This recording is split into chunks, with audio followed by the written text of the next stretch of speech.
Giisa karon sa Philippine Institute of Volcanology and Seismology kon PHIVOCS sa Alert Level 3 ang kusog nga pag-ulbo sa summit event sa Bulkang Kanlaon alas 3:03 kaganihang hapon. Tungod niini mibugwak ang bulkan ug bagang aso nga paspas nga nakasaka sa kawanangan nga miabot sa gihabugon nga 3,000 ka metros. Gipadpad sa hangin sa direksyon nga kasadpan habagatang kasadpan ang pyroclastic density o PDCS nga gibugwak gikan sa Bulkang Kanlaon. Subay sa IP ug thermal camera monitor sa PHIVOCS. Subay niini giisa sa Alert Level 3 gikan sa Alert Level 2 ang Kanlaon Volcano.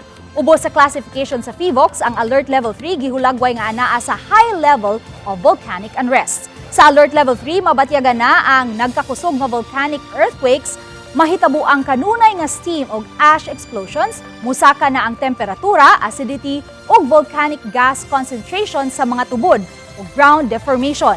Gipaabot usab ang pagkaumol sa lava nga musangkot sa rockfall.